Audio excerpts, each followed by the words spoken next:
विकास झाडे माझा जुना लोकबंधनला मित्र आणि पत्रकारितेत राहूनही जे चळवळीत आहेत अशा दुर्मिळ मित्रांपैकी तो एक आहे. अनेक वर्षापासून अंधश्रद्धा निर्मूलन समितीचं काम करतो आणि गेल्या 2 वर्षापासून तो गांधी शिबिराचं आयोजन करतोय. यावर्षी त्यांनी मला आग्रहानं म्हटलं, अविनाश तू यावर्षी आला पाहिजे आणि कुठल्या विषयावर बोलणार. तर मी अगदी उत्स्फूर्तपणे म्हटलं की गांधी एक विलोभनीय कोडं, हे जे विषयाचं नाव आहे हे अनेकांनी मला विचारलं की हे काय लॉजिक काय, विलोभनीय कोडं काय प्रकार आहे. खरं तर इथे समोर बसलेली माणसं गांधी कोण पेलेली असं मी मानतो. म्हणजे सभागृहाकडे मी पाहतो आहे की अनेकांना गांधी मोठमोठे अभ्यासक आहेत, प्रत्यक्ष फील्डवर काम करणारे कार्यकर्ते आहेत, अनेक जण गांधींचे विचाराचे अभ्यासक आहेत. त्यामुळं आमच्यासारख्या नवख्या लोकांनी तुमच्यासमोर हे बोलावं का हा मला नेहमी प्रश्न पडतो. मी स्वतःला गांधीचा अभ्यासकच मानतो आणि मी जे चेहरे पाहतो त्यापैकी अनेकांना मी गांधीच्या शिबिरात अनेक वर्षांपासून पाहतो. मी स्वतः 5 वर्ष गांधी समजून घेताना या शिबिराचं देशभर आयोजन केलं, म्हणजे सेवाग्राम टू साबरमती असं आयोजन केलं. त्यामुळे आपण सगळेजण गांधी या विषयाबद्दल सध्यानं गांधी या विषयाभोवती भ्रमण करणारी वाटकरू आहे असं मी मानतो आणि त्यांच्यासमोर गांधीबद्दल बोलायचं. खरं तर गांधीबद्दल मी बोलताना विकासशी त्या दिवशी बोललो आणि आजही अरुणभाऊ मानकर आणि अनेक मित्रांशी बोललो की आपण गांधी आपल्याला सगळा समजलाच आहे आणि मग इथे सभागृहात उपस्थित काहीतरी मांडायचं आणि तुम्ही लोकांनी ऐकायचं. गांधीचं वेगळेपण काय होतं हे आपण माझं समजून घेतलं पाहिजे असं मला वाटतं. नाही तर होतं काय की इथे बोलणारे भरभरून बोलतात, त्यांना समाधान मिळतं की वा काय बोललो मी आणि वा वा. म्हणजे जसं मगाशी हेराम कुलकर्णी ते आले आहे, ते म्हणाले की या सोशल मीडियाने होयबांची गँग तयार केली आहे.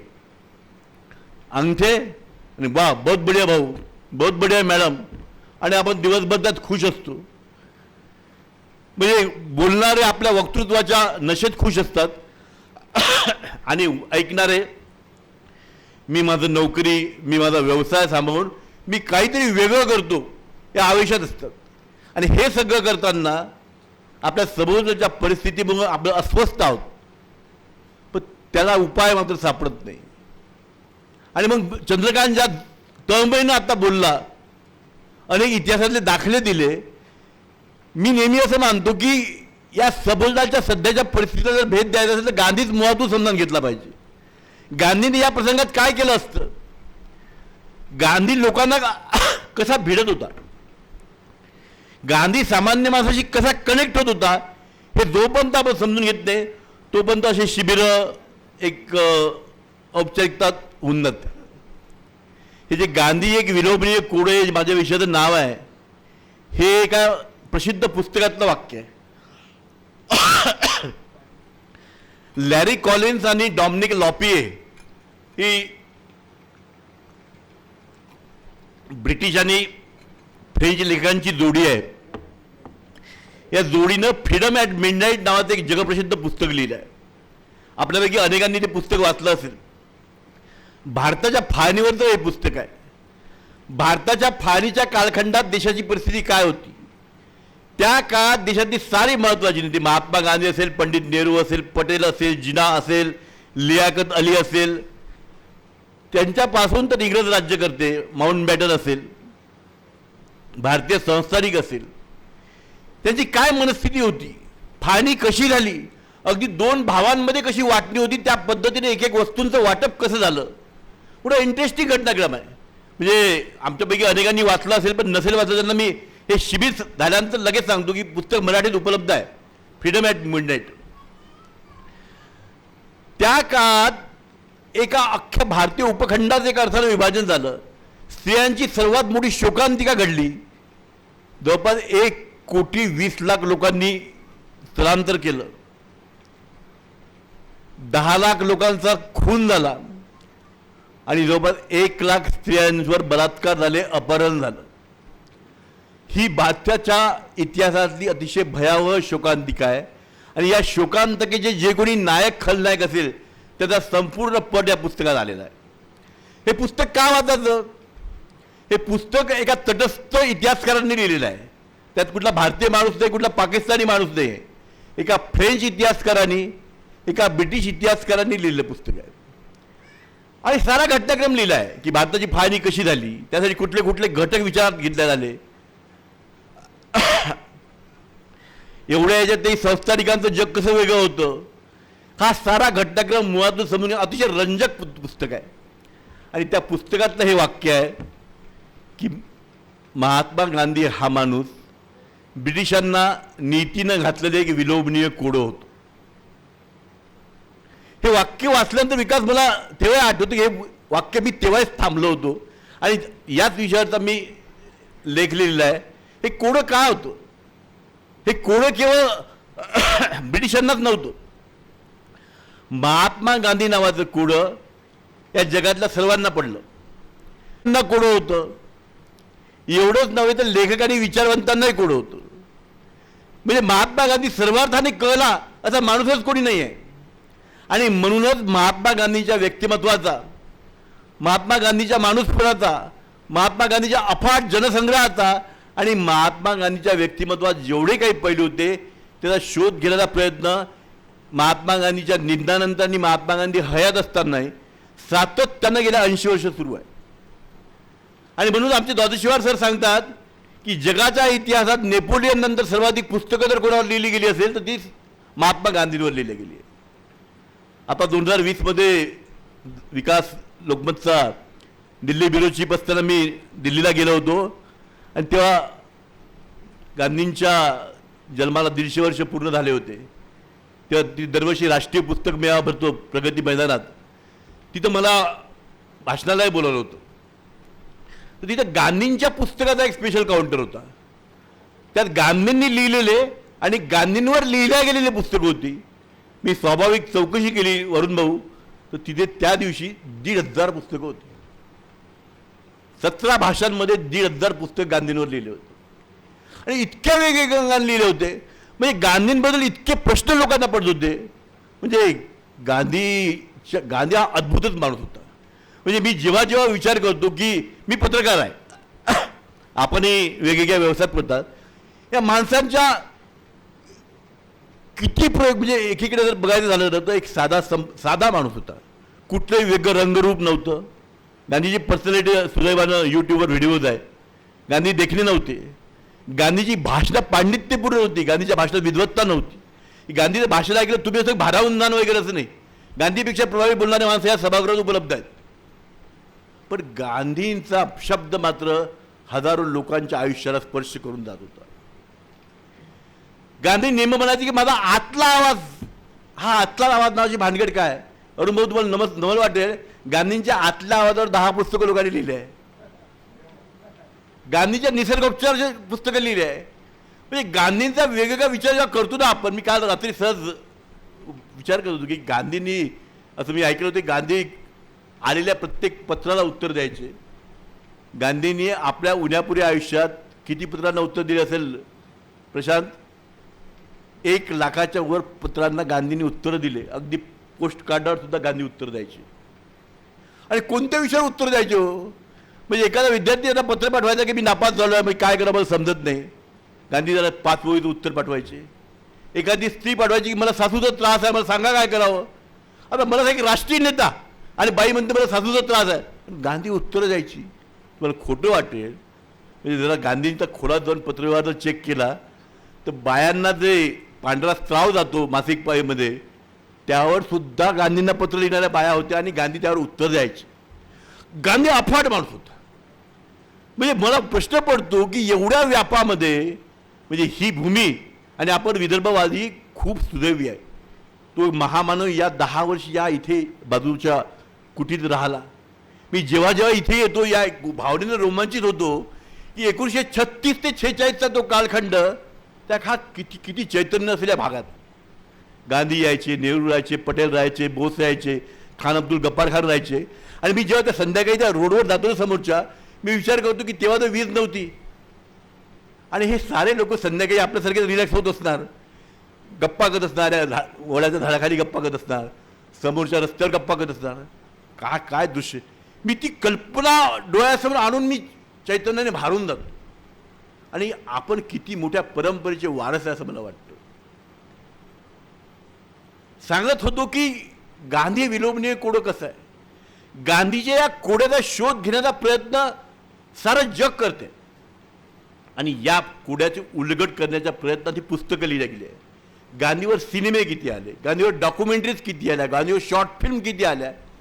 आपल्याला तर उत्सुकता आहे, पण जगभरातल्या वेगवेगळ्या देशातल्या माणसांना ती उत्सुकता आहे.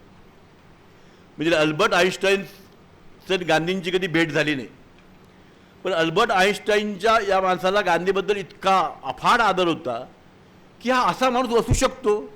आणि अल्बर्ट आईन्स्टाईन आपल्या अभ्यासिकेमध्ये एक वाक्य लिहून ठेवलं होतं की गांधी नावाचा हाडामासाचा माणूस या पृथ्वीवर होऊन गेला, यावर पुढची पिढी विश्वास ठेवणार नाही. आणि गांधींना जेव्हा हे कळलं, त्या गांधींनी त्यांना आभाराचं पत्र पाठवलं. आणि म्हणूनच त्या लॅरी कॉलिन्स आणि डॉमिनिक लॉपीने वाक्य लिहिलं, गांधी नावाचं विलोभनीय कोडं ब्रिटिशांना नाही उलगडलं. ब्रिटिशांना काय हो, कोणाच नाही उलगडलं. गांधींचे जवळची जी माणसं म्हणतो आपण, नेहरू, पटेल, विनोबा, यांना तरी गांधी कळला होता का? गांधींच्या विरोधकांना तर गांधीबद्दल काय मध्ये आक्षेप होता, त्यावर मी काही अगदी मी आज तुमच्यासोबत भाषण करायला उभा नाही. मी गांधींच्या मला तुम्ही नारायणभाई देसाईंना कधी ऐकलं की नाही मला माहीत नाही. नारायणभाई देसाई गांधी कथा नावाचा कार्यक्रम करायची, अतिशय छोट्या गांधींच्या कथा सांगायची. काही वर्षापूर्वी माझ्या वाचनात थॉमस वेबरचं प्रथम त्याचं पाहता हे पुस्तक आलं. म्हणजे गांधींची प्रथम भेट झाल्यानंतर ते ती माणसं. मग अशी बोलताना कोणतरी म्हणाले की गांधी या व्यक्तिमत्वात अफाट सामर्थ्य होतं. म्हणजे मला नवल वाटतं विकास की एक सर्वसामान्य दिसणारा, सर्वसामान्य बोलणारा, कुठलंही सौंदर्य नव्हतं. ज्या रूढ अर्थानं आजची जनरेशन पर्सनॅलिटी म्हणतो, दिखने में स्मार्ट होना चाहिए, बोलणे में स्मार्ट होना चाहिए, खूप त्याचे क्लासेस होतात. गांधीमध्ये ते काहीच नव्हतं. गांधीच्या बोलण्यात विद्वत्ता नव्हती. गांधींच्या सभोवतालची जी सारी माणसं होती ती अफाट हुशार होती. नेहरूची इंग्रजी जर तुम्ही पाहिली तर आहा, म्हणजे चर्चिलनं आयुष्यभर गांधीचा राग केला, पण नेहरूच्या इंग्रजीचा चर्चिल फॅन होता. चर्चिलने एक वाक्य लिहून ठेवलं की हा नेहरू नावाचा माणूस राजकारण आपली बुद्धिमत्ता वाया घालवत आहे. हा जर साहित्य क्षेत्रात राहिला असता तर नोबेल पारितोषिक मिळवलं असतं. इतकं नेहरूंचे 2 पुस्तकं जरी वाचले तुम्ही, डिस्कवरी ऑफ इंडिया, तर ती पुस्तक नेहरू किती ताकदीचा माणूस असं कळतं. सुभाषबाबू, पटेल, राजेंद्र प्रसाद, एकेका माणसाचं वर्णन मी करत नाही, तुम्हाला माहीत आहे यांची उद्धतता. मोठमोठे वकील तर होतेच, पण भाषा तज्ज्ञ होते, भाषेवर आपण यांचा पत्रव्यवहार जरी पाहिला तर ही माणसं खऱ्या अर्थानं जिनियस माणसं होती. तरी गांधींना का मानत होती? यांच्या तुलनेत गांधीजवळ काहीच नव्हतं. हा प्रश्न तुम्हा आम्हाला जसा पडतो तसा सगळ्यांनाच पडतो की असं का होतं. तर थॉमस वेबरने त्या पुस्तकामध्ये याचा शोध घेण्याचा प्रयत्न केला की प्रथम त्या असं पाहता. मराठीत त्याचा सुंदर अनुवाद आहे. जसं मी तुम्हाला फ्रीडम ॲट मिडनाईटची शिफारस केली, तर ही पुस्तके वाचा. प्रथमच त्या असं पाहतात, थॉमस वेबर, राजांचं प्रकाशन, आणि सुजाता देशमुखांनी त्याचा अनुवाद केलेला आहे. त्या पुस्तकामध्ये विनोबांची पहिली भेट आहे, सरोजिनी नायडूची पहिली भेट आहे, पटेलांची पहिली भेट आहे. म्हणजे मला एक नवल वाटतं की स्वयंकर्तृत्वानं उभी असलेली माणसं एका गांधी नावाच्या बनंगाची भेट घेतात आणि एका भेटीनं समग्र आयुष्याचा पट बदलतो. याला चमत्कार नाही म्हणणार तर काय म्हणणार, याला संमोहन करणं नाही म्हणणार. गांधीजी विरोधक त्या काळात म्हणायचे की हा बुडा चेटूक करतो, चिडून म्हणायचं. चेटूक तुम्हाला माहीत आहे. गांधींना भेटलं की माणसाचं डोकं फिरून जायचं. चांगला शिकल्या सवरलेला माणूस म्हणायचा मी उद्यापासून नोकरी सोडतो. नोकरी सोडून या आसमत येऊन राहायचा. गांधी सांगायचे संडास साफ कर, तू संडास साफ करायचा. गांधी सांगायचे उद्यापासून अविनाश तू नोकरी सोड, इथे मी शाळा काढले नाही तालीमची, तू शिकवायला लाग, मी तुला 50 रुपये महिना पगार देईल. लोक सोडायचे. आणि हे कोण करायचे? उच्च शिक्षित असलेले लोक, त्यांच्याजवळ भरपूर पैसे असलेले लोक. ही सगळी कुम्या स्वतंत्र भारताच्या इतिहासात केवळ गांधीला जमली. म्हणजे मी माझ्याजवळ तसे मला अलीकडे विकासाचं वाटतं की पुढच्या शिबिरात तुम्हाला एक संधी देतो की गांधी कथाच मांडायची. गांधींच्या कथा सांगण्या इतके गांधी चांगला समजून घेण्याचं दुसरं साधन नाही. म्हणजे गांधी कसा छोट्या छोट्या गोष्टीतून माणसं करणे. मी फक्त दोन तीन छोट्या छोट्या कथा 2-2 मिनिटाच्या तुम्हाला सांगतो की त्यातून गांधी कळतो आपल्याला. पंडित नेहरू, मी तुम्हाला सांगितलं पंडित नेहरू गांधींचे पट्टशिष्य वगैरे होते, ते नंतरचा भाग. पण पंडित नेहरू हा अफाट शिकलेला केम्ब्रिजचा पदवीधर. पंडित नेहरूंवर गांधींचा अजिबात प्रभाव वगैरे नव्हता सुरुवातीच्या काळात. पंडित नेहरू 1916 केम्ब्रिजची पदवी घेऊन आले. पाश्चात्य विचारसरणीचा प्रभाव, समाजवादाचा प्रभाव, आणि ते आले. त्याच दरम्यान 1915च्या दरम्यान गांधी भारतात आले होते. आणि बापू खादी, साधी राहणी, संडास साफ करणे, स्वतःची काम करणे, कष्टाचे काम करणं, ते कुठलेही त्या काळात पाश्चात्य विचारसरणी ऐकल्या वेळेपणा वाटायचा की असं करून काय पुढे स्वातंत्र्य मिळतो का हो, काहीतरी लावतो हा बाबाजी. आणि नेहरूंना असंच वाटलं की काय बोलतो हा बाबाजी. नेहरूंनी काही फार सिरियसली घेतलं नाही. पण त्याच काळात गांधींनी चंपारणचा सत्याग्रह केला. चंपारणमध्ये ज्या पद्धतीनं गांधींनी ब्रिटिशांच्या डोळ्याला डोळे लावून ब्रिटिशांविरुद्ध लढा दिला आणि शेतकऱ्यांना यश मिळवून दिलं, पंडितजींनी एका ठिकाणी लिहून ठेवलं की मला तेव्हा जाणवलं शब्दांपेक्षा कृतीची परिणामकारकता काय असते. आणि त्या एका कृतीनं पंडित नेहरू नावाचा माणूस अंतर्बाह्य बदलला. म्हणजे पंडित नेहरूबद्दल मला वाटतं उद्गाराच्या सतत एक वक्ते फार छान बोलून गेले. नेहरू फॅमिलीचा आरा तुम्हाला समजून घ्यायचा असेल ना, तर जरा नेहरूंबद्दल सविस्तर समजून घेतलं पाहिजे. नेहरू फॅमिली त्या काळाची निर्विवादपणे देशातली श्रीमंत फॅमिली होती. मोतीलाल नेहरू, नेहरूजींचे वडील, त्यांच्या उत्पन्नाबद्दलच्या कथा खूप सांगितल्या जातात. पण यात अतिशयोक्ती नाही की त्या काळात मोतीलाल नेहरू 1.5 लाख रुपये महिना कमवत होते. अलाहाबादचं स्वराज भवन, नेहरूंची हवेली, 42 खोल्या आहेत तिथे. अनेक एकरामध्ये तो बंगला, हवेली म्हणून बंगला कसला, विसावलेली आहे. आणि नेहरूंचे कपडे पॅरिसला वगैरे धुतात. त्यात जरी अतिशयोक्ती असली तरी नेहरू कुटुंब अतिशय श्रीमंत होते, अजिबात वाद नाही. नेहरूच्या कुटुंबाला शिकवण्यासाठी ब्रिटिश शिक्षिका होत्या, ब्रिटिश अटेंडंट होते, भारतीय नोकर चाकर तर होतेच. अशा कुटुंबावर गांधी नावाच्या एका फकीराचा प्रभाव पडतो आणि हे कुटुंब किती आमूलाग्र बदलते. म्हणजे मोतीलाल नेहरूचं थाट तर, मोतीलाल नेहरू ब्रिटिशांच्या बग्गीत, ब्रिटिश जशी बग्गी घेऊन फिरतात तशी बग्गी घेऊन मोतीलाल नेहरू कोर्टामध्ये जायची. आणि गांधींचा प्रभाव आला.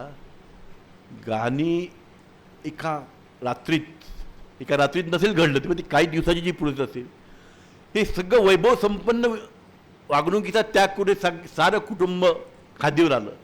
तो त्या दिवसाचं वर्णन एकानं लिहून ठेवलेलं आहे की ज्या दिवशी गांधींनी रेशमी वस्त्रांचा त्याग करायला सांगितलं, स्वरूपादेवी नेहरूंची आई आणि नेहरूंचं संपूर्ण आजीपासून नेहरूंच्या संपूर्ण कुटुंबानं आपल्या शेकडो साड्या, शेकडो वस्त्र दहन केलं. आणि ती खऱ्या अर्थानं नेहरू कुटुंब बदलण्याची घटना. नेहरूच्या वडिलांना मोठं कठीण गेलं हे पचवणं. आपला पोरगा केम्ब्रिजमधून शिकून आलेला पोरगा, राजबिंडा पोरगा, काय कोणा माणसाच्या मागे लागला. आणि त्या नंतरच्या कालखंडात जेव्हा गांधींनी असहकार आंदोलन सुरू केलं आणि दांडीचा सत्याग्रह वगैरे, पुढच्या काळातली घटना सांगतो मी, तेव्हा नेहरूंच्या वडिलांनी, मोतीलाल नेहरूंनी गांधींना मोठं पत्र लिहिलं 30 पानांचं. काय वेळेपण आहे, आता कुठं मिठभर उचलून कुठे स्वातंत्र्य मिळत असतं का. आणि काहीतरी म्हणजे तुम्ही लोकांना फसवता आणि आपणही करता. 16 पानाचं पत्र. पांडित्य, हुशार असणारी माणसं, बुद्धिमान असणाऱ्या माणसाला तर्क खूप सुचतो, कारण पांडित्य असतं. सामान्य माणसाची नाव कळतच नाही. गांधींनी 16 पानाच्या पत्राला एक पोस्ट कार्ड पाठवलं, करके देखो, एकच वाक्य.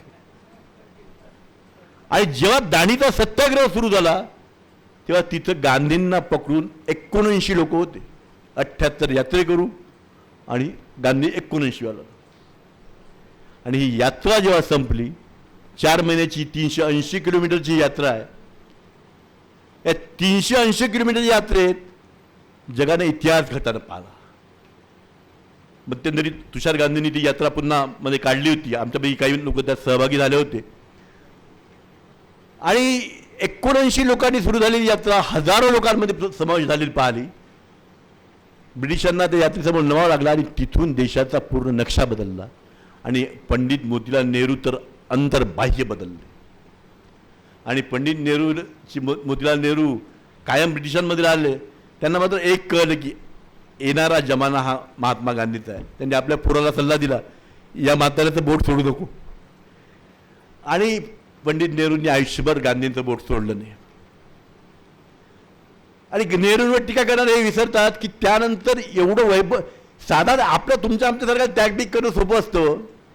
43 खोल्यांची हवेली, त्याच्याच बाजूला स्वराज भवना आनंद भवन नवीन हवेली बांधलेली, शेकडो एकरची जमीन, रोज लाखो रुपयाचं उत्पन्न, त्या सगळ्या माणसांना आपलं वैभव सोडून खादीची कपडे घालणं, तुरुंगात जाणं. नेहरूंमध्ये टीका करणं सोम्या, नेहरूंनी आपल्या आयुष्याची किती वर्ष तुरुंगात घालवले. आणि ज्या स्त्रियांची नख सुद्धा बाहेरच्या जगाला पडत नव्हत्या त्या घरच्या स्त्रिया सुद्धा तुरुंगात केल्या. हा संपूर्ण परिवर्तनाचा हा वसा जो उचलला गेला, ह्या गांधी नावाच्या माणसाच्या एका शब्दानं बदलला गेला. हे ते गांधींची नेहरूंची कहाणी आहे. अशा खूप साऱ्या कहाण्या आहेत. म्हणजे मी तुम्हाला आधी जसं म्हटलं की काय होतं त्या म्हाताऱ्यामध्ये काही कळत नाही. तो सांगायचा की परदेशी कपड्यांची होळी करा, लोक परदेशी कपड्यांची होळी करायची. तो सांगायचं नोकऱ्या सोडा. नोकऱ्या सोडणं सोपी गोष्ट आहे. कोणत्याच काळात नोकऱ्या लागणं आणि नोकऱ्या सोडणं, लोक नोकऱ्या सोडायचे. तो सांगायचा तुरुंगात जा, लोक तुरुंगात जायचे. आणि हे सगळं इतकं लिलया करायचं की आज मी जितक्या सहजतेने बोलतो तितक्या सहजतेने नाही काढायचं. एका घरात क्रांती व्हायची. म्हणजे सदानंद मोरेचं लोकमान्य ते महात्मा नावाचे 2 खंड आहे. आपण सर्वांचं वाचलं पाहिजे.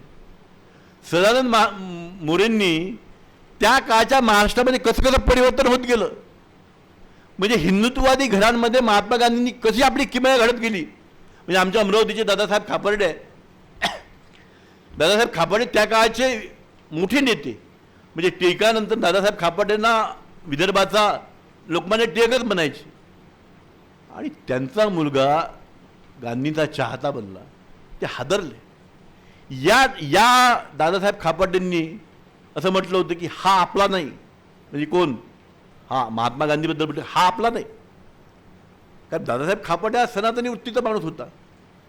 आणि गांधीजी सांगायचं की आपल्याला शेवटच्या माणसाला या देशाचा राष्ट्रपती पाहायचा आहे, मला या देशातली स्त्री राष्ट्रपती पाहायची आहे, एखाद्या भंग्याच्या मुलगी मला राष्ट्रपती पाहायची आहे. हे सगळ्या सनातनी व्यवस्थेला धक्का देणार होतं. त्या घरातली माणसं बदलताना, त्या घरात उभी फूट घडताना पाहिली. त्यामुळे माणसांचा प्रवास कसा कसा बदलत गेला हे जर पाहत असेल तर ही अशी पुस्तकं वाचली पाहिजे. कसा परिवर्तन होत गेले.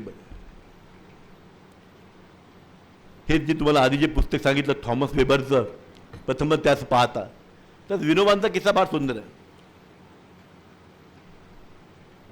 विनोबा कोणत्या उंचीचा माणूस मी तुम्हाला सांगायची गरज नाही.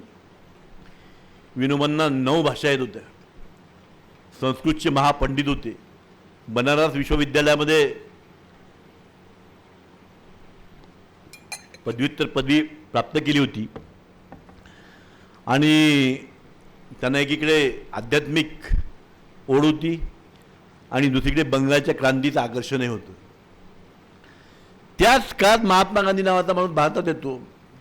बनारस विश्वविद्यालयात संस्थानिकांच्या सभेमध्ये भाषण करतो फेटा घालून. आणि सारी देश हादरून टाकतो. हा काहीतरी वेगळं म्हणतो भावा, हा काहीतरी वेगळंच बोलतो. आणि विनोबा जेव्हा बनारसमध्ये होते तेव्हा विनोबांच्या कानावर एक चर्चा पडली की अरे हे काय. आणि विनोबांनी गांधींना पत्र लिहिलं की मला काही प्रश्न पडले की तुम्ही अहिंसेचं तत्त्वज्ञान मांडता, तुम्ही साधेपणाचं तत्त्वज्ञान. गांधीचं एक वैशिष्ट्य होतं, गांधींनी त्याला सविस्तर उत्तर दिलं. गांधींना माणूस पटकन कळायचा की विनोबांनी त्यांना पुन्हा उत्तर पाठवलं, पुन्हा गांधींनी उत्तर पाठवलं. शेवटी गांधींनी त्यांना म्हटलं की मला असं वाटतं की तुम्ही इथे आलात आश्रमात, आपली चर्चा आधी होती. तेव्हा गांधी कोचरब आश्रमाला राहायचे, म्हणजे साबरमती आश्रम सुरू व्हायचा होता. आणि विनोबाला ते पटलं की हो ते पत्रांनी किती काय आपण करणार, आपण गेलं पाहिजे.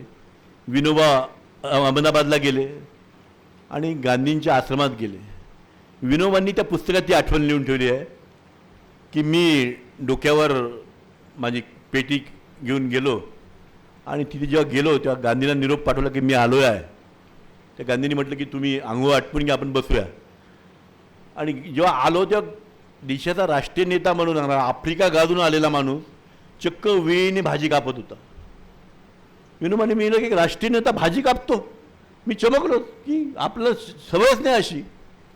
आणि गांधींनी शांतपणे म्हटलं की ही दुसरी वेळ घेतली आणि विनोबाकडे सरकवली. घ्या तू संध्याकाळच्या आश्रमाच्या जेवणाची तयार खूप काय म्हणजे जाणीव. गांधीचं वैशिष्ट्य काय होतं, गांधी अगदी सहज वागायचे. म्हणजे विकास झाडे संपादक म्हणून काही वेगळं वागायचं आणि अविनाश दुबे सामान्य माणूस आहे काही वेगळं असं काही गांधीमध्ये हेच नव्हतं. आणि मोठ्या माणसात लक्षच हे म्हटलं जातं की माणसाच्या लौकिक मोठेपणीचा विचार न करता सर्व माणसाशी समानपणे जो वागतो तो खऱ्या अर्थानं मोठा होता. गांधीमध्ये हे होतं.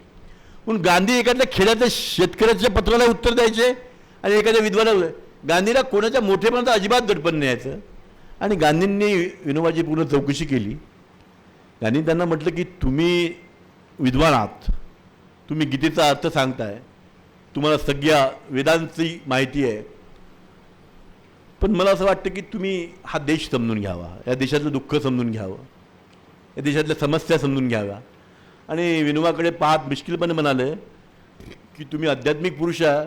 आध्यात्मिक पुरुष असलेल्या माणसाची तब्येत किरकोळच असते, पण मला असं वाटतं की आध्यात्मिक माणसाने आजारी पडणं काही चांगलं नाही, तर तब्येत बनवली पाहिजे. आणि विनोबाने लिहिलं की मला या दोन गोष्टी माझ्या कमालीचा प्रभाव पडला.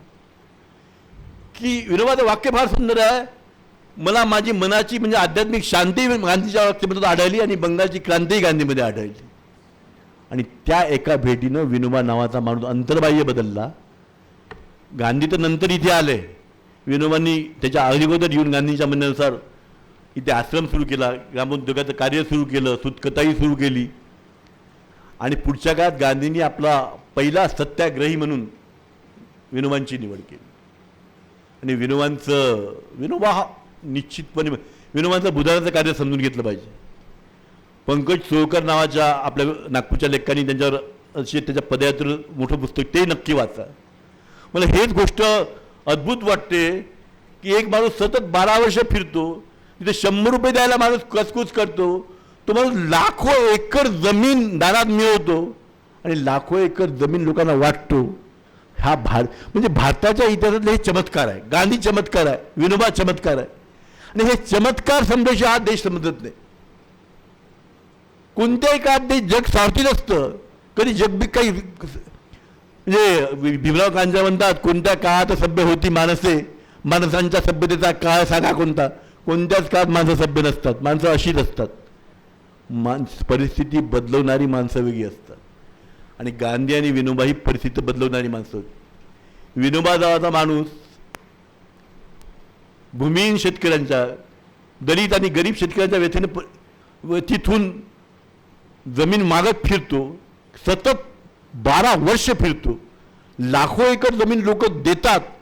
हा जगाच्या इतिहासात क्रांती आहे. विनोबांच्या योगदानाची तेवढी पाहिजे तशी चर्चा होत नाही, पण मला खरंच नेहमी असं वाटतं की विदर्भाने जगाला दिलेले 2 महापुरुष आहे. पुन्हा विषयांतर होतं म्हणजे गांधीबद्दल बोलताना गांधीच्या भोवतालच्या माणसांबद्दल बोलताना भान सुटतं. एकेकाची कर्तृत्वच तसं आहे. म्हणजे आणि पुढच्या काळात विनोबांचं एकंदरीतच व्यक्तिमत्व, विनोबांनी घडवलेली बुधान क्रांती ते आपण समजून घेतलं पाहिजे. दोघांच्या कथा सांगितल्या. एक शेवटची कथा सांगतो आणि हे व्यक्ती पुराण थांबवतो. मिडलिन स्लेट तुम्ही ऐकलं नाव, मीराबेन.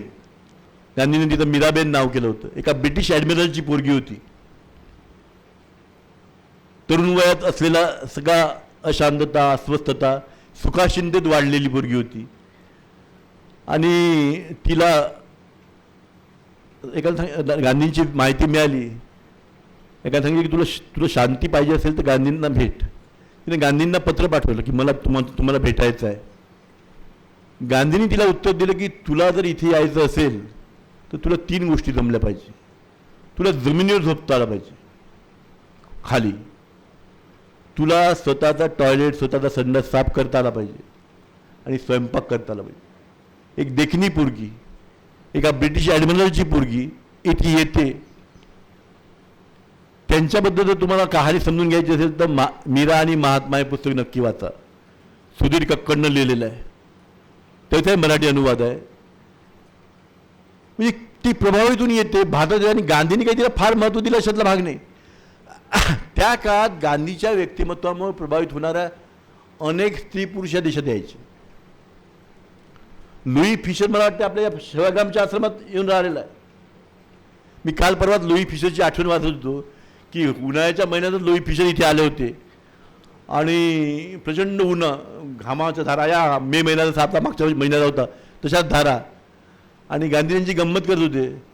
गांधी म्हणजे तुम्हाला आमचा आत्मनिग्रह समजून घ्यायचा असेल, आम्ही कुठली ऊर्जा तयार करतो, ब्रिटिशांविरुद्ध लढण्यासाठी आम्हाला कशी ऊर्जा पाहिजे असेल, तुम्ही ही ऊन पचवायला शिकलं पाहिजे. गांधीजीमध्ये फार मिश्किलपणा होता आणि लुई फिशरने ते लिहून ठेवलं आहे. तर ही मेडलिन स्लेड आली. मेडलिन स्लेडनं स्वतःला अंतर्बाह्य बदलवलं आणि गांधींनी काही तिचे लाड केले नाही. गांधी उलट तिच्याशी अत्यंत कठोरपणे वागले. गांधी जवळच्या माणसाची अतिशय कठोर वागायचे आणि हे सगळे महापुरुषांचं मी पाहतोय, सगळ्या चळवळीतल्या नेत्यांचं मी पाहतोय, जवळच्या नेत्यांशी फार कठोर वागतात. आणि गांधींनी तिला तिची तयारी पाहिली आणि तिला दूरवरच्या कुठ्या हिमाचल प्रदेशमध्ये एका आश्रमात पाठवलं आणि तिला गेलं. तिला आयुष्यभर गांधींच्या भोवती राहत होती, गांधींच्या प्रेमात होती. पण गांधींनी तिला तिची ऊर्जा विधायक कार्यात खर्च करायचा आटोकाट प्रयत्न केला. पुढे गांधी गेल्यानंतरही ती काही वर्ष देशात राहिली आणि नंतर शेवटच्या काळात ती आपल्या मायदेशात परत गेली. पण तिच्या आठवणी आणि तिला गांधीसोबतचे सारे भावखंड अनेक लोकांनी लिहून ठेवले आहे. त्यात असे चाहत्याने लिहून ठेवले, तसे टीकाकारांनी लिहून ठेवले.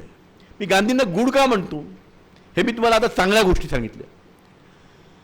गांधी म्हटलं तर आजच्या काळात तुम्हाला सांगितलं विमजिकले होते. म्हणजे अनेकांना गांधीचं वागणंच कळायचं नाही.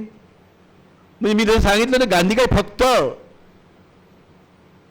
इंग्रज राज्यकर्त्यांसाठी गुड नव्हते. म्हणजे एकदा फाणीच्या हालचाली सुरू झाल्या होत्या आणि नेहरू आणि पटेल अस्वस्थ आणि बापूंसोबत बसून ते चर्चा गंभीरपणे त्या स्टिप्स आयोगाच्या तरतुदी गांधींना समजून सांगत होते आणि गांधी गंभीरपणे ऐकत होती. चर्चा रंगात आली होती. त्याच दरम्यान एक लहानशी पोरगी आश्रमातली अशी येते दाराजवळ आणि बापूंना अशी ती घड्याळ दाखवते आणि बापू म्हणतात बस मला 5 मिनटं द्या, मला येतो. नेहरू आणि पटेल अक्षरशः चिडून गेले. हा काय विचित्र मला लावला की देशाची गंभीर चर्चा सुरू आहे आणि हा म्हातारा मला बाहेर जातो. गांधी नाही, गांधी म्हणजे माझी प्रार्थनेची वेळ झाली, मला गेलं पाहिजे. आणि बापू गेले, प्रार्थना केली, बकरीला चारा खाऊ घातला आणि मग चर्चेत वापस आले. बापू कोणाला काय वाटायचे, बापूचा संपूर्ण दिनक्रम आहे आणि म्हणूनच ती जी अंतर्बाह्य शांतता होती का नाही ती त्यांच्या व्यक्तिमत्वामध्ये प्रतिबिंबित होत होती. म्हणजे कितीही म्हणजे लोक म्हणतात की देशात भयानक दंगली सुरू असताना हा मावाजी नोआखलीच्या मुस्लिम बहुल एरियात ब्रह्मचर्याचे प्रयोग करता. तो एक स्वतंत्र लिखाणाचा बोलण्याचा विषय आहे. त्याच्यात मी कधीतरी असं अनौपचारिक चर्चेत तुमच्याशी बोलेल. म्हणजे गांधींचे गांधींनी विशेषतः गांधींच्या खंड जर समस्त वाचले ना तुम्ही तर त्या कालखंडात गांधींनी काय काय बरं, या वाचनाचं वैशिष्ट्य म्हणजे गांधींनी लपवाछपवी काहीच केली नाही. गांधीच्या ब्रह्मचर्याच्या प्रयोगाबद्दल खूप लोक चर्चा करतात. गांधींनी ते प्रयोगसुद्धा लिहून ठेवले. ज्याला फार उत्सुकता असेल त्यांनी वाचायचं. आणि त्या प्रयोगानं त्या काळात देशभर काय वाद उठवलं, गांधीच्या जवळच्या लोकांनी कसे राजीनाम्याची धमकी दिली, ते सगळं मोठं इंटरेस्टिंग प्रकरण आहे. तर या पद्धतीनं हा माणूस लोकांना विक्षिप्तही वाटायचा. म्हणजे फानीच्या काळात मोहम्मद अली जिनासोबत मुंबईमध्ये गंभीर चर्चा सुरू. जिना हाऊस म्हणजे मोठी अलिशान हवेली अजूनही आहे ती. आणि बापू जिनांना कन्व्हिन्स करायच्या प्रयत्नात की आपण एकत्र राहिलं पाहिजे, ब्रिटिशांना जाऊ द्या, आपण 2 भाऊ आहे, आपण देशाचं काय करायचं आपण ठरवू, यांना जाऊ द्या. जिना मात्र बिलकुल मानायला तयार नव्हते. आणि जिनांचे नोकर वैतागून गेले होते. तासन तास चर्चा चालायची. पण म्हणजे बापूंनी असं लिहून ठेवलं की जिनाशी चर्चा करणं म्हणजे भिंतीशी चर्चा करण्यासारखं वाटतं मला. जिना मोठा काही सोपा माणूस नव्हता. जिनांनी बापूंना भयंकरच म्हणजे बापूच्या व्यक्तिमत्वाची मोहिनी जबरदस्त होती. पण काही माणसांवर ती कधीच पडत नव्हती. जिनावर पडत नव्हती, सावरकरवर पडत नव्हती. म्हणजे ते ॲडमंटच होते. आणि त्यांच्या भाषेला हे आहे, जिनाचं चरित्र आहे. त्या जिनाच्या चरित्रामध्ये स्टॅनले वॉलपॉटनं लिहिलेलं आहे, जिनाज ऑफ पाकिस्तानमध्ये. त्यात त्यांना भीती होती की या माणसाच्या जास्त संपर्कात राहिला तर हा माणूस आपल्याला बदलवेल. म्हणजे त्यांनी असं लिहिलं, ते वाक्य मोठं इंटरेस्टिंग आहे. एकीकडे कुठलाही आपण महात्मा गांधींवर मुस्लिमांचा अनुनय केला असा आरोप करतो, आणि दुसरीकडे मुस्लिमांना भीती होती की या माणसासोबत जास्त राहिलं तर हा मुस्लिमांचं निर्मुस्लिमीकरण करेल.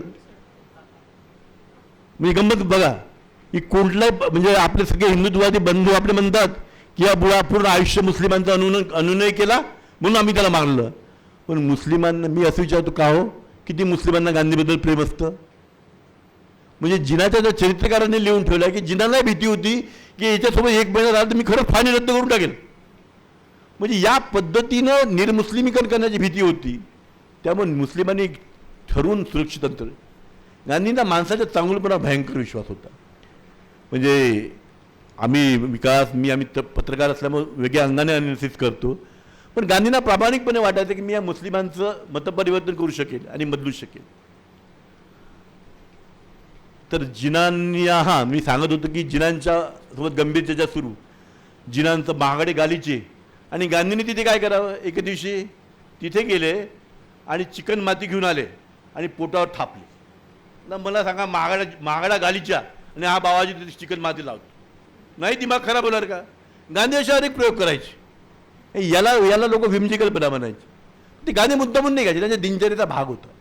तासनतास चर्चा चालायची. मग ते असे खूप किस्से आहे, गांधींचे किस्से आहे आणि गांधींच्या अनुनयाचे किस्से आहे. म्हणजे मी अनेकदा म्हणतो की अनुनय करताना जरा विचारपूर्वक केला पाहिजे. एक लहानसा किस्सा सांगतो आणि विषयाकडे पुढे जातो. गांधीला भन्साली नावाचा एक शिष्य होता. गांधींनी मौन केलं तर आपणही मौन करायचं.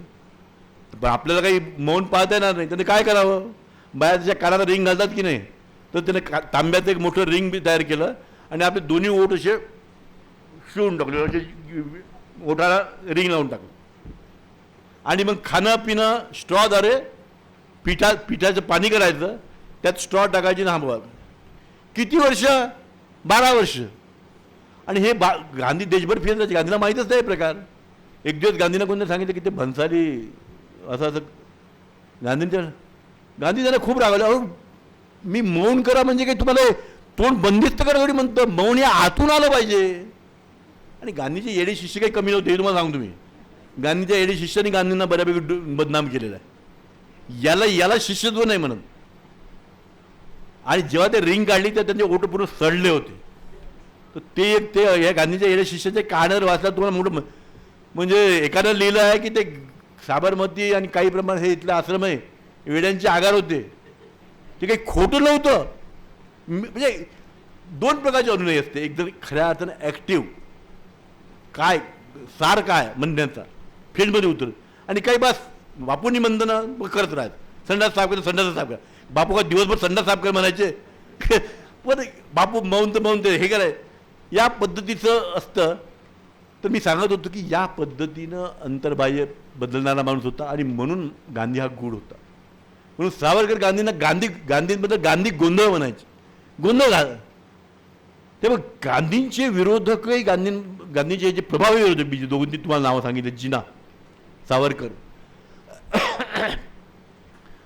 यांनी गांधींबद्दल खूप गैरसमज पसरवले, खूप हे पसरवले.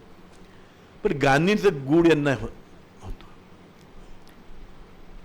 पण गांधी नावाचा माणूस या सर्वांच्या पलीकडचा होता. म्हणजे पंडित नेहरूंना एकदा आपल्या लोकप्रियतेबद्दल खूप हे होतं की आपण गेलो होतो, लाखोंची गर्दी होती आणि गांधी नाही सुप्त अहंकार असतोच माणसाला की मी देखणं आहे. आणि जेव्हा नेहरू उभे राहिले नेहरू लोकांनी तुष्पूर्तपणे महात्मा गांधी की जय, महात्मा गांधी की जय घोषणा सुरू केल्या. नेहरूंनी लिहून ठेवलं की त्या एका सभेनं माझं डोकं एका जमिनीवर आलं की मी लोकप्रिय असेल, लोक मला पाहायला येत असेल, पण लोक माझ्याकडे गांधींचा प्रतिनिधी म्हणून पाहतात हे माझ्या लक्षात आलं. आणि तिथून आणि म्हणून रावसाहेब कसबेसारखा विचारवंत म्हणतो की देशाच्या इतिहासात समस्त जनता संघटित होऊन फक्त एकाच माणसाच्या आयुष्यात, समस्त भारताच्या इतिहासात एकदाच समस्त जनता असे तो हिमाचल संघटित होऊन फक्त एकाच माणसाच्या मागे उभं राहिली. तो माणूस म्हणजे मोहनदास करमचंद गांधी नावाचा महात्मा. या देशात आजपर्यंत अखिल भारतीय नेता एकच लाभला, तो म्हणजे महात्मा गांधी. रावसाहेब कसबे छोटा माणूस नाही आहे.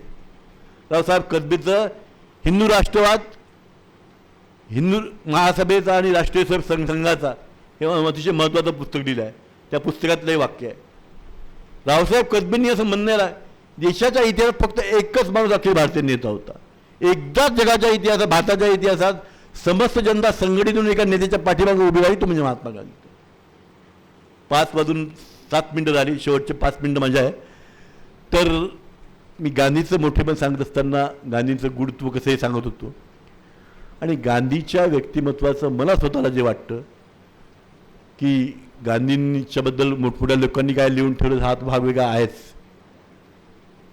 पण गांधी अनेक नेते झाले, त्यांनी आपापल्या पद्धतीने कॉन्ट्रीब्युशन केलं. नेहरू टू मोदी, प्रत्येकाचे चाहते आम्हीच कसं हे केलं सांगतात, पण नैतिक पायावर देशाची उभारणी होऊ शकते, सत्यनिष्ठेवर देशाची उभारणी होऊ शकते, हे फक्त धाडस या जगाच्या इतिहासात बनतो फक्त महात्मा गांधींनी. मार्टिन ल्युथर किंग तुम्हाला माहीत आहे, अमेरिकेच्या गुलामगिरीविरुद्ध लढणारा. गांधी जिवंत असताना कधी मार्टिन ल्युथर किंग कधी येऊ शकला नाही. 59 मध्ये तो भारतात आला, या सेवाग्रामच्या आश्रमात आला. इथल्या व्यवस्थापकाला विनंती केली की मला एकदा त्या महात्म्याच्या खोलीमध्ये झोपू द्या रात्रभर. माझं आयुष्य त्या महात्म्यांनी घडवलं आणि त्या काळच्या व्यवस्थापकांनी त्यांना परवानगी दिली. इतक्या अंतर्बाह्य प्रेरणेनं माणसं महात्मा गांधींकडे पाहत होती. आणि महात्मा गांधीच्या आयुष्याची जर दिशा पाहिली तर या माणसाने केवळ स्वातंत्र्य मिळावं एवढं नव्हतं, म्हणजे वेगवेगळ्या विषयात काम करणाऱ्या कार्यकर्त्याची फळही किती मोठी घडवली असावी. स्वच्छतेपासून ग्रामोद्योगापर्यंत, निसर्गोपचारापासून तर खादीपर्यंत शेकडो, म्हणजे त्या काळात हिमाचे राजकीय चर्चेत हुशार होते. त्या माणसाला प्रतिडाव माहीत होते. पण मला सांगा, मिठाचा एनिमा कसा घ्यायचा यावर बोलणाऱ्या माणसाची काय चर्चा करणार. गांधी त्याला सांगायचे की मिठाचा एनिमा कसा घेतला पाहिजे, लैंगिक नियंत्रण कसं केलं पाहिजे, बाईला रक्तस्राव होऊ नये म्हणून कसं वागलं पाहिजे. म्हणजे गांधी बोलता बोलता अचानक वेगळ्याच विषयावर बोलायचे आणि विरोधक चकित व्हायचे. अरे हाय, म्हणजे कसं आहे की मी आणि विकास दोघं राजकीय नेते, तर आम्ही दोघं एकमेकांना डावपेच करून पारखतो की याच्याशी कसं बोललं पाहिजे, हात राखून बोललं पाहिजे. पण एखाद्या वेगळ्या विषयावर बोलतो माझे सगळे डावपेचच निरर्थक होतात ना. गांधी असा म्हणतो, गांधीशी बोलणं म्हणून सोपं नव्हतं, कारण डावपेचच नव्हती त्या माणसाच्या काळात. स्पष्ट होतं की मला काय पाहिजे. आणि हे करताना सूड नावाची दूरपंत गोष्टी नव्हती. माझ्या भाषेत कोणीतरी सांगितलं होतं, गांधी किंवा गांधीच्या अनुयायामध्ये दूरपंत सूड नावाचा विषय. चर्चिलने गांधीला कधी भेटलं नाही.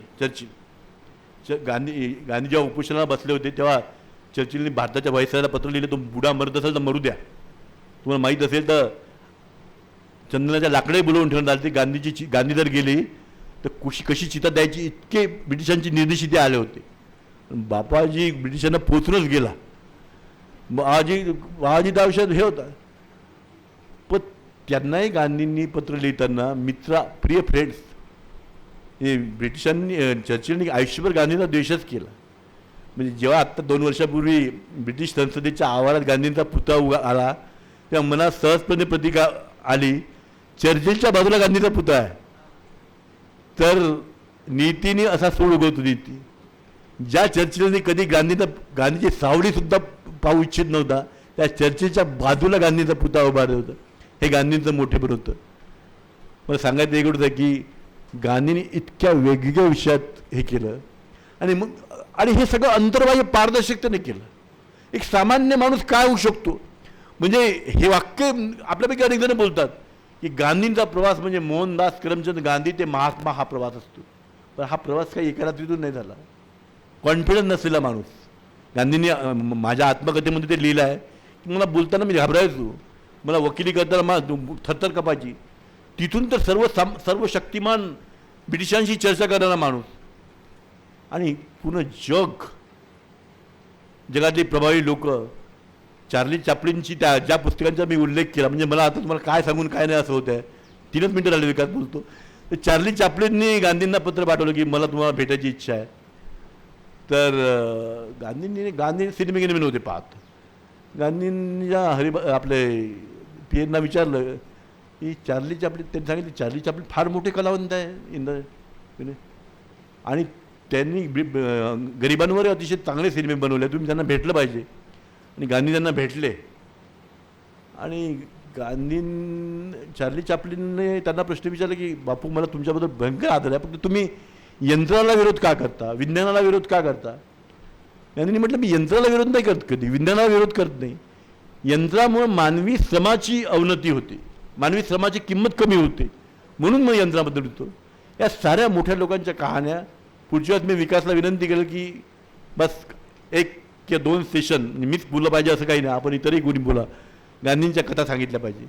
गांधींनी या पद्धतीनं देश घुसवून काढला, म्हणजे एक सर्वसामान्य माणूस ते महात्मा हा प्रवास जेव्हा दिवशी आपण समजू शकेल ना, मला वाटते आपण सगळ्या समस्यांना पुरून, आणि आपल्यात गांधी होण्याची क्षमता नसेल पण आपल्यातल्यामध्ये एक शतांश अंश जरी गांधीचा आला तरी आपलं आयुष्य नक्की उजळू शकेल हा मला विश्वास आहे. विकास आपण मला बोलायची संधी दिली याबद्दल धन्यवाद. आपल्या सर्वांचे आभार.